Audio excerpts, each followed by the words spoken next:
Olá, alunos! Eu sou a professora Lenice. Como vocês já sabem, vamos dar continuidade aos nossos estudos remotos.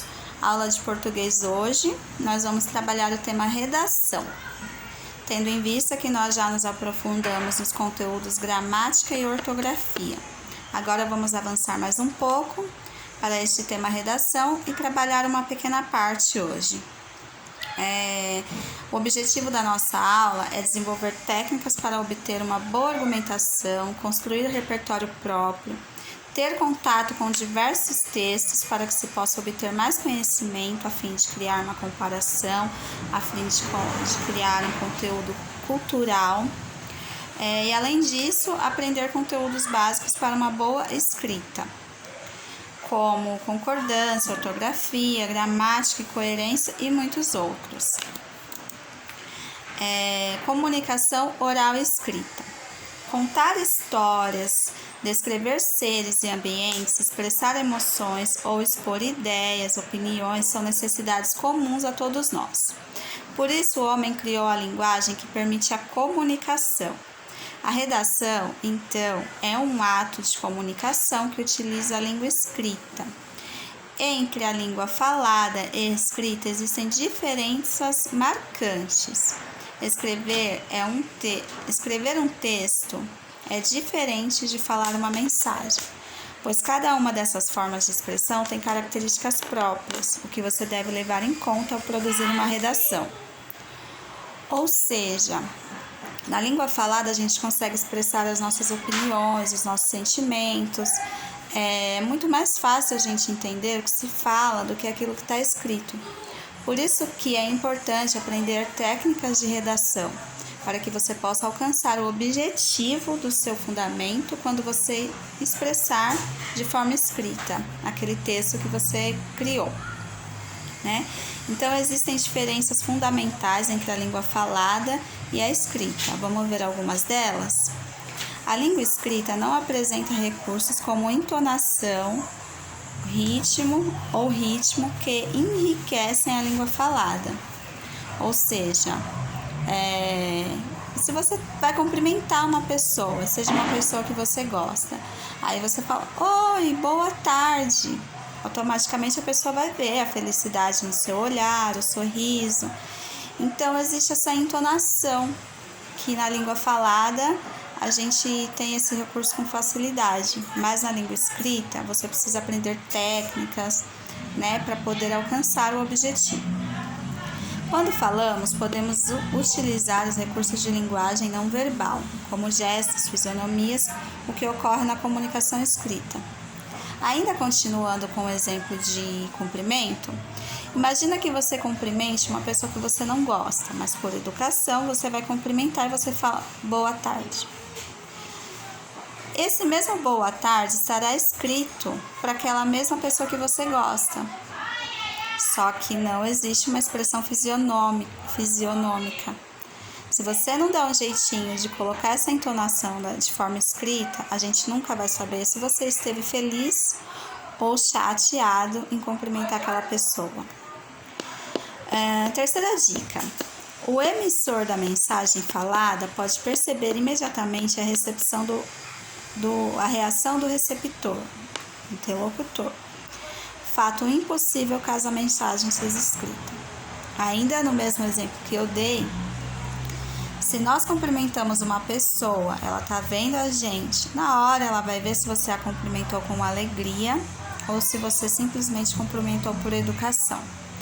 Ou seja, na língua escrita, você precisa utilizar técnicas que ofereçam, que mostrem ao leitor o que você está querendo expressar, alegria, chateação, enfim. Na língua falada, geralmente a repetição de palavras e emprego de gírias e expressões populares aparece em maior quantidade do que na escrita. Por exemplo, você está cumprimentando a pessoa, boa tarde, aquela pessoa que você gosta, que você nunca mais viu, você fala, cara, quanto tempo, mó tempo que a gente não se vê. Essa é a língua falada, muito fácil, né, de você expressar as suas emoções, as suas opiniões. Mas no caso, na língua escrita, você colocaria E se for de uma forma formal, boa tarde. Nossa, Ricardo, há quanto tempo não nos vemos? Né? Existem muitas regras que precisam ser respeitadas, né, na língua escrita. E a gente precisa estar aprendendo isso para a gente criar um bom texto, criar uma boa redação. E em quais momentos será necessário a utilização de uma redação? Você pode estar criando uma redação mesmo com um cunho assim de aprendizado na escola, para alguma prova, ou lá na frente você pode estar criando uma redação para você passar num vestibular, como o Enem. Você pode também estar criando uma redação para você passar numa entrevista de trabalho. Então você precisa saber dominar as técnicas para uma boa redação. Mais uma dica aqui é: muitas vezes as frases na língua falada são interrompidas antes mesmo de nós completarmos o pensamento. Basta percebermos o que fomos compreendidos. Claro que se você estiver conversando com uma pessoa e ela estiver expondo uma opinião e ela concordar, ela já vai te demonstrar, balançando a cabeça, que sim, está entendendo, ou vai te interromper e falar: já entendi, é para fazer isso, isso e isso. Na língua escrita, isso não acontece. Você precisa escrever adequadamente e a pessoa precisa terminar de fazer a leitura para ela entender o que você está querendo passar. Vamos dar continuidade. As histórias em quadrinhos, por exemplo, é uma língua escrita, mas elas podem exemplificar diversas formas, né, dessa linguagem escrita. Elas reproduzem até certo ponto situações comuns da comunicação oral. Por exemplo, no livro que estamos trabalhando, na página 28, nós temos uma tirinha de história em quadrinhos para a gente fazer a leitura. Abram aí vocês também, que vocês poderão compreender. Vamos retomar as medidas a partir desta árvore aqui. Ideia fixa aqui. Oh, ai! Nossa, alguém acertou ele. Essa é uma expressão conforme a linguagem oral, né? Mas você precisou ver as imagens, ver o passo a passo para você poder entender. Porque se fosse apenas uma linguagem escrita, não ia dar para entender nada. Mas aqui expressa expressão de uma linguagem escrita, mas que copia a linguagem oral, a língua falada. Agora eu vou estar lendo para vocês um outro texto, que também tem aqui no livro que estamos trabalhando na página 33. Peço para vocês estarem acompanhando. Esse já é um texto mais formal, porém é um poema, então ele já é escrito de uma forma diferenciada também. O poema é Para Todos, de Chico Buarque de Holanda. O meu pai era paulista, meu avô pernambucano, meu bisavô mineiro, meu tataravô baiano, meu maestro soberano foi Antônio Brasileiro. Foi Antônio Brasileiro quem soprou esta toada, que cobri de redondilhas para seguir minha jornada. E com a vista enevoada, ver o inferno e maravilhas. Nestas tortuosas trilhas, a viola me redime. Creia, ilustre cavalheiro, contrafel, moléstia, crime, use Dorival Caymmi, vá de Jackson do Pandeiro. Para um coração mesquinho, contra a solidão agreste, Luiz Gonzaga é tiro certo. Pixinguinha é inconteste. Tome Noel, Cartola, Orestes, Caetano e João Gilberto. Muito lindo esse poema, né, gente? Essa é uma linguagem mais formal, é uma linguagem que requer compreensão. Você precisa estar se aprofundando para entender o que Chico Buarque de Holanda quis passar, né? Mas aqui ele está falando sobre hereditariedade, sobre família, sobre histórias cotidianas, né? E tá dando dicas aqui de como lidar com alguns tipos de pessoas, com algum tipo de sentimento. E para isso ele usou de forma metafórica, né? Alguns personagens culturais que existem, né? Para a gente estar entendendo. E para que você possa entender melhor esse poema, você teria que estar conhecendo cada personagem aqui que ele utilizou, tipo Luiz Gonzaga. Daquele coração duro, mesquinho, que não se preocupa com as pessoas, imagina escutar as músicas de Luiz Gonzaga, né? Que fala sobre o sofrimento, que as pessoas passam devido à seca, devido à fome e tudo mais. Então, são aprendizados que se tiram através de uma pequena leitura, né? A gente tem que se aprofundar, tem que buscar compreensão e entendimento. Essa é a intenção desse texto aqui nessa aula de hoje. Ainda para que a gente possa elaborar uma boa redação, a gente precisa, como foi dito antes, saber para quem a gente vai escrever, por qual motivo, qual público eu quero atingir, qual reflexão eu quero deixar para aquela pessoa, para aquele leitor que vai estar lendo o que eu escrevi. Então, existem algumas técnicas, alguns mecanismos que a gente precisa entender e aprender para que a gente consiga elaborar um bom texto. Então, vamos falar agora sobre recursos de estilos, ou seja, a língua não é apenas a expressão do pensamento do homem, mas também de seus desejos e de suas emoções. Cada indivíduo tem seu jeito de falar e de escrever, isto é, tem o seu próprio estilo. Nesta parte, vamos estudar alguns dos inúmeros recursos de estilo disponíveis na língua portuguesa. Descobrir a importância do vocabulário que se emprega, a maneira de cada um ordenar as palavras na frase e assim por diante.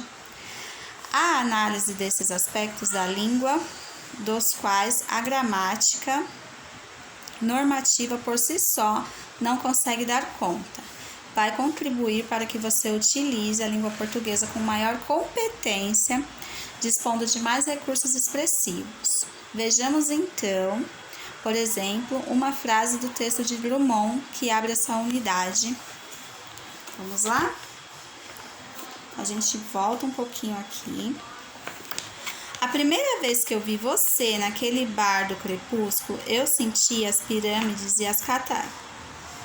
Eu senti que as pirâmides e as cataratas não valiam a tua unha do dedo mindinho. Podemos notar que o autor mistura a terceira pessoa do singular, você, como pronome possessivo, tua, da segunda pessoa do singular. Se o autor fosse seguir as regras da gramática, deveria ter escrito tudo na terceira pessoa. Por exemplo, a primeira vez que eu vi você, não valiam a sua unha. Ou na segunda pessoa ele poderia escrever: a primeira vez que eu te vi, não valiam a tua unha. Então, gente, eu tô dando exemplo aqui para vocês, parece algo muito complexo, mas na verdade não. É só para demonstrar que quando escrevemos, existe um recurso de estilo, ou seja, eu tenho uma forma de pensar, eu tenho uma forma de compreender, então eu escrevo conforme meu modo, meu estilo. Assim como você ou seu amigo, cada um vai escrever diferentemente, tá? E é isso que aconteceu aqui nesse trechinho do texto de Carlos Drummond de Andrade. É evidente que o escritor Carlos Drummond conhecia muito bem essa regra gramatical, mas não cumpriu para tornar o seu texto mais próximo da linguagem que utilizamos nos nossos diálogos de todo dia. Empregou, portanto, um recurso de estilo. Então, como eu disse a vocês, ele sabe que existem regras e regras e regras, mas como eu disse, dependendo do público que eu quero atingir, para quem eu estou escrevendo, eu posso estar utilizando do meu recurso de estilo para estar escrevendo um texto. Nessa mesma página do livro, na página 17, tem duas questões aqui, eu quero que vocês respondam, tá? E também na página nós temos uma proposta de redação. Aí eu queria que vocês criassem essa redação depois de responder as duas questões dos exercícios, que servirão para vocês como reflexão, entendimento e compreensão em relação aos conteúdos que nós já aprendemos, tá? E terminando isso, eu tenho uma proposta de redação para vocês. Eu quero que vocês escrevam um diálogo entre um casal de namorados. Procure empregar expressões comuns da sua região e invente outras reveladoras como uma paixão muito intensa. Ou seja, por que eu estou pedindo para vocês escrever sobre uma paixão? E aí, que você, por exemplo, algo que você já tenha visto aí na sua casa, que você ficou sabendo, algo que faça parte do cotidiano. E mais ainda, para você inventar uma paixão, sabe? Cocriar nessa mesma redação uma paixão muito intensa. Porque eu vou conseguir perceber o recurso de estilo que vocês escrevem. E isso vai me dar direcionamento para a gente dar continuidade à próxima aula.